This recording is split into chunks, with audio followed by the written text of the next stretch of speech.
ஸ்தோத்திரம் ஆண்டவரே. அனைவருக்கும் ஸ்தோத்திரம். இன்றைய நாள் வேத வார்த்தை ரோமர்ல 12வது அதிகாரத்துல 14வது வசனம் வாசிக்க ஸ்தோத்திரிக்கிறோம். உங்களை துன்பப்படுத்துகிறவர்களை ஆசீர்வதியுங்கள், ஆசீர்வதிக்க வேண்டியதின்றி சபியாதிருங்கள். சந்தோஷப்படுகிறவர்களுடனே சந்தோஷப்படுங்கள், அழுகிறவர்களுடனே அழுகுங்கள். ஒருவரோடுக்கொருவர் ஏக சிந்தை உள்ளவர்களாயிருங்கள். மேட்டின்மையானவைகளை சிந்தியாமல் தாழ்மையானவர்களுக்கு இணங்குங்கள். உங்களையே புத்திமான்கள் என்று எண்ணாதிருங்கள். ஒருவனுக்கும் தீமைக்கு தீமை செய்யாதிருங்கள். எல்லா மனுஷருக்கும் முன்பாகவே யோக்கியமானவைகளை செய்ய நாடுங்கள். ஆமென். அல்லேலூயா. தேவன் இந்த நாள்ல கூட நம்மளை யார் சபித்தாலும் நம்மளை ஆசீர்வதிக்க சொல்லுகிறார். ஆமென். ஆமென். அல்லேலூயா. ஏன்னா நம்மள ஒருத்தவங்க நம்மள கேடாவே நினைப்பாங்க.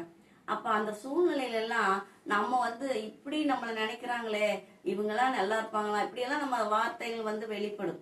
ஏன்னா அவங்க நம்ம தேவையில்லாம கரிச்சு கொட்டிட்டே இருக்கும்போது நம்மள தவறானவே யோசிச்சுட்டு இருப்பாங்க. அப்ப அவங்கதான் சபிக்கிறாங்கன்னா தேவன் வார்த்தை என்ன சொல்லுதுன்னா, அவர்கள் சபித்தாலும் நீ சபிக்காதே, நீ அவர்களை ஆசிர்வதி, உன்னை சபிக்கிறவர்களை நீ ஆசிர்வதி அப்படின்னு தேவன் நம்மளோட பேசுகிறார். ஆமென். அல்லேலூயா. நம்ம இந்த நாள்ல கூட எத்தனை பேர் நம்மள பகையா நினைக்கிறவங்கள நம்ம ஆசிர்வதிக்கிறோம். அப்ப இந்த நாள்ல நாமே யோசிச்சு பார்க்கணும். அப்ப அவங்க பேசுறாங்கன்னா நம்மளும் பேசக்கூடாது, அவங்க கடிஞ்சு கொள்ளலாம் நம்மளும் கடிஞ்சு கொள்ளக்கூடாது. அப்பனா தேவன் நம்மளோட என்ன பேசுகிறார் என்றால், உன்னை சபிக்கிறவர்களை நீ ஆசிர்வதி. அப்ப இன்னொரு வார்த்தை கூட தேவன் வார்த்தை வருகிறது.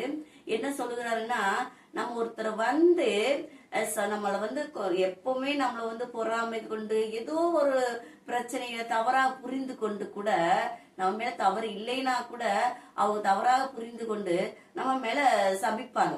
அப்ப அந்த இடத்துல கூட நம்ம என்ன பண்ணோம், அவங்க கண்கள் இருண்டு கிடக்கிறது, அறியாமல் செய்கிறார்கள் என்று சொல்லிவிட்டு, அப்ப தேவன் அவர்களை நீ ஆசீர்வதின்னு சொல்றாரு. அப்ப நம்ம ஆசீர்வதிப்போம். தேவனோட வார்த்தைக்கு கீழ்ப்படிந்து அவர்களை நம்ம ஆசீர்வதிக்கணும். ஆசீர்வதிச்சா அதுக்கு அவங்க பாத்திரவாடா இருந்தா அந்த ஆசீர்வாதம் அவங்களை கடந்து செல்லும். ஆமென். அல்லேலூயா.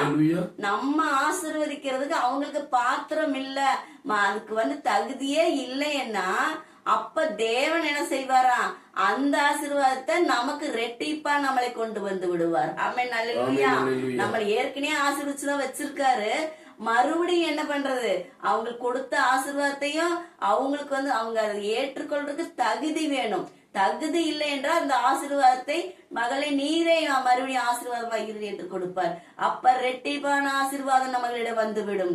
இனிமே இந்த நாள்ல கூட நம்ம யாராவது நம்ம சபிச்சாலோ, நம்மளை கோச்சுக்கிட்டாலோ, திட்டுனாலோ, வஞ்சிச்சுட்டாலோ அவங்களை யாருமே நம்ம சபிக்க கூடாது. இந்த காலை வேளையில் தேவன் பேசுகிறார், நம்மளை ஆசீர்வதிக்க சொல்லுகிறார். ஆமென். அல்லேலூயா. அப்போ ஒருபோதும் ஒவ்வொரு சூழ்நிலையிலும் நீ என்ன அழுதாலும் அவர்களோட அழு, அவர்கள் சந்தோஷமா இருந்தாலும் நீ அவர்களோட சந்தோஷமா இருன்னு தேவன் சொல்லுகிறார் இல்லையா? அல்லேலூயா. அப்ப ஒருத்தரோட சந்தோஷமா இருக்கும்போது நம்மளும் போய் சந்தோஷமா இருக்கணும். அவங்க அழுகும் போது நம்ம சந்தோஷப்படக்கூடாது. ஆமென். அல்லேலூயா. ஒவ்வொரு சூழ்நிலையும் ஒரு கண்ணீரோடு இருப்பாங்க, ஒவ்வொரு சூழ்நிலையும் வேதனையோடு இருப்பாங்க, துக்கத்தோடு இருப்பாங்க. அவங்களுக்கு எதிராளிகள் என்ன செய்வார்கள் என்றா, அவர்கள்ட்ட அந்த நேரத்தில் போய் பேசக்கூட மாட்டார்கள். ஆமென். அல்லேலூயா. கண்ணீரோடு இருக்கும் போது கூட, ஏன்னா கண்ணீரோடு விதைக்கிறவன் கம்பீரமாய் அறுப்பான் தேவன் சொல்லுகிறார். ஆமென். அல்லேலூயா. அப்ப நம்ம கண்ணீரோடு தேவனிட்ட விதைத்து கொண்டு இருக்கும் போது நம்ம கம்பீரமாய் அறுக்கலாம். ஆமென். அல்லேலூயா.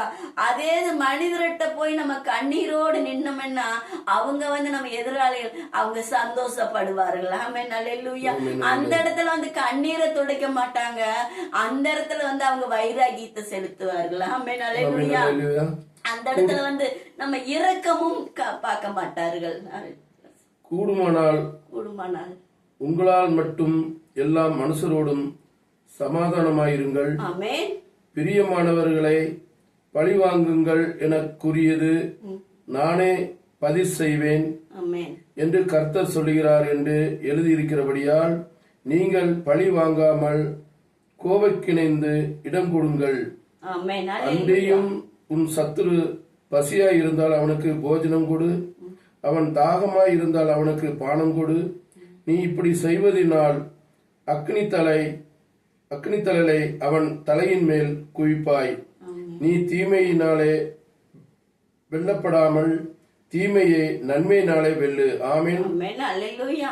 அப்ப தேவன் எவ்வளவு அருமையாக பேசுகிறார். ஆமென். அல்லேலூயா. ஏன்னா கூடுமானால் எல்லோரிடம் சமாதானத்தோடு இருந்து தேவன் சொல்லுகிறார். ஆமென். அல்லேலூயா.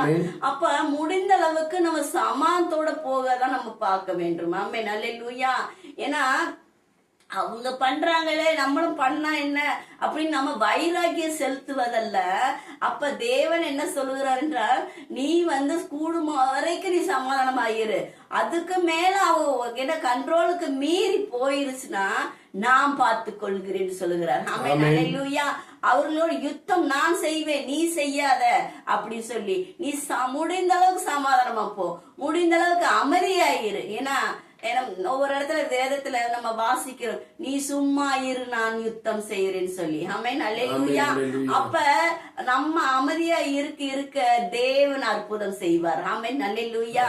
அப்ப ஒவ்வொரு சூழ்நிலையில் இன்னும் கூட ஏன்னா பசியா இருந்தால் போஜனம் கொடு. ஆமென். அல்லேலூயா. ஒவ்வொரு சூழ்நிலையிலும் நம்ம ஒவ்வொருவருக்கும் நம்மளால முடிந்ததை செய்யணும். அப்ப நீதி செய்யறது தேவன். ஆமென். அல்லேலூயா. ஏன்னா கூடுமானால் எல்லாம் நன்மை செய். ஆமென். அல்லேலூயா. நன்மையினால் வெல்லுங்கிறார். ஆமென். அல்லேலூயா. நம்ம ஒவ்வொரு சூழ்நிலையிலும் நன்மை மட்டும் செய்யும் போது நம்ம ஒவ்வொரு காரியத்திலையும் ஜெயிக்கிறவர்களாய் இருக்கிறோம். ஆமென். அல்லேலூயா. ஒவ்வொரு சூழ்நிலையிலையும் நம்ம தேவனோட வார்த்தைக்கு கீழ்ப்படிந்து நடக்க நடக்க நடக்க நம்ம ஜெயத்தை மேற்கொள்ளலாம். ஆமென். அல்லேலூயா. ஜெயத்தை கொடுக்கிறவர் தேவன். ஆமென். அல்லேலூயா. ஒவ்வொரு சூழ்நிலையிலும் ஜெயிக்க ஜெயிக்க நம்ம ஜெயிக்கல, தேவன் ஜெயிக்க வைக்கிறார். ஆமென். அல்லேலூயா. அப்போ ஒவ்வொரு சூழ்நிலையிலும் தேவன் நம்மளோடு இருக்கிறது எப்படி அறிந்து கொள்ளலாம் என்றால், நம்ம அமைதியா இருந்தாலும் ஒரு காரியம் சக்சஸா நடக்கும். ஆமென். அல்லேலூயா. அப்ப நம்மனால அல்ல, தேவன் அற்புதம் செய்கிறார். ஆமென். அல்லேலூயா. அப்ப வார்த்தை அவருக்கு அவர் சொல்லுகிற இந்த பிரமாணத்துக்கு நம்ம கீழ்ப்படிய என்ன வார்த்தை, நீ அமைதியா இருந்தா அமைதியா தான் இருக்கணும், இந்த தேசத்துக்கு போனா போயிடணும். அப்ப ஒவ்வொரு சூழ்நிலை எழுந்திரு மகள் என்ன எழுந்திருச்சிடணும். ஆமென். அல்லேலூயா. அப்ப ஒவ்வொரு சூழ்நிலையிலும் அவரோட வார்த்தை என்ன கொடுத்திருக்கிறதோ, இன்றைய நாள் வார்த்தை என்ற இன்றைய நாள நீ அமைதியா இரு, எல்லோரோடும் சமாதானம், இந்த நாள நம்ம சமாதானமா இருக்கணும். அப்ப அதுக்கு மீறி நம்ம ஏதாவது வீட்டுல சண்டை போட வைக்க, வெளியில பேச, ஒரு பிரச்சனை வந்தாலும் ஒரு பிரச்சனை வரும். இன்னைக்கு ஒரு பிரச்சனை வருதுன்னா தேவன் ஒரு வார்த்தை கொடுத்திருப்பார், மகளே அனைவரோடு நீ சமாதானமாயிரு என்று. அப்ப அந்த வார்த்தையின்படி நம்ம சமாதானமா போக போக அப்ப நம்ம பிள்ளைகள் நம்ம சொன்ன வார்த்தை இன்றைக்கு எவ்வளவு தூரம் அமைதியாக கேட்டிருக்கான்னு சொல்லி தேவன் அந்த காரியத்தை நடுவில் நின்று நாயம் நிற்பார். ஆமென். அல்லேலூயா. அப்ப இப்படிதான் ஒவ்வொரு வார்த்தையும் தேவனோட வார்த்தைக்கு நம்ம கீழ்ப்படி. இன்றைய நாள் வார்த்தை கூட என்ன சொல்லி இருக்கிறாருன்னா, உன்னை சபிக்கிறவர்களே நீ ஆசீர்வதி என்று சொல்லி இருக்கிறார். ஆமென். அல்லேலூயா. அப்ப இந்த நாள்ல கூட நம்ம யார் நம்மளை சபித்தாலும், யார் நம்மளை விசாரிக்கவில்லை என்றாலும் வருத்தப்பட வேண்டாம். ஏன்னா நம்மளை மனிதனால் விசாரித்தால் ஒன்றுமே கிடையாது. தேவன் நம்மளை விசாரிப்பார். ஆமென். அல்லேலூயா. ஒரு துக்கத்துல இருக்கலாம், நம்ம ஒரு கஷ்டத்துல இருக்கலாம், ஒரு கவலையில இருக்கலாம். அப்ப நம்மளை இவங்களாம் நம்மளை கேட்கலையே, எல்லாம் ஒரு யாராவது ஒரு மரிச்சு போன நிலைமையில கூட இருக்கலாம் இல்லையா? மரிச்சு போன நேரத்துல கண்ணீரோடு இருப்போம். அந்த நேரத்துல ஐயோ இவங்க நம்ம ஒரு வார்த்தை கேட்டாங்களா, ஏமா அழுகிற, எதுக்குமா அழுகிற, கவலைப்படாத, நாங்கெல்லாம் இருக்கோம்ல அப்படின்ட்டு சொல்லுவாங்கன்னு நம்ம எதிர்பார்ப்போம். ஏன்னா எதிர்பார்த்தாலும் ஏன்னா அந்த இடத்துல அவங்க கேட்கலன்னு நம்ம வருத்தப்படுவோம், கண்டிப்பா வருத்தப்படுவோம். அப்ப அவங்க கேட்கலைங்கும் போது அதெல்லாம் நம்ம கவலைப்பட வேணாம். நம்மளை விசாரிக்கிற தேவன் இயேசு இருக்கிறார். ஆமென். அல்லேலூயா. மனிதர் விசாரிப்பது பெரிதல்ல, தேவன் மகளை கவலைப்படாதே, நான் இந்த நாள் உன்னோடு இருக்கிறேன் என்று சொல்லும் போது, நம்மளோடே இருக்கும் போது எவ்வளவு பெரிய காரியம், எவ்வளவு பெரிய அற்புதம். அதனால ஒன்றுக்கும் இந்த மாதிரி சூழ்நிலை யாராவது இருக்கிறீங்களா? இந்த நாள்ல கூட கவலைப்படாதீங்க. யாரு நீங்க கண்ணீரோட யாரும் உங்களை விசாரிக்கலையா? கவலைப்படாதீங்க. ஏசப்பா வந்து உங்களை வந்து விசாரிக்க போகிறார். ஆமென், அல்லேலூயா. அவர் வந்து உங்களோடு இருக்க போகிறார். அதனால கவலைப்படாதீங்க. மனுஷர் வந்து விசாரிக்கலன்னு சொல்லி வருத்தப்படுறவங்க யாராவது இருந்தா இந்த நாள்ல எல்லாம் அந்த வார்த்தை உங்களை பலப்படுத்தட்டும். தேவன் வந்து உங்களை விசாரிக்க போகிறார். ஆமென், அல்லேலூயா. ஆமென். கேட்ட வார்த்தைக்காக ஜெபித்துக் கொள்ளலாம். ஸ்தோத்திரம் ஆண்டவரே. சோத்திர ஆண்டவரே, தகப்பனே ராஜா, சோத்திரிக்கிறப்பா.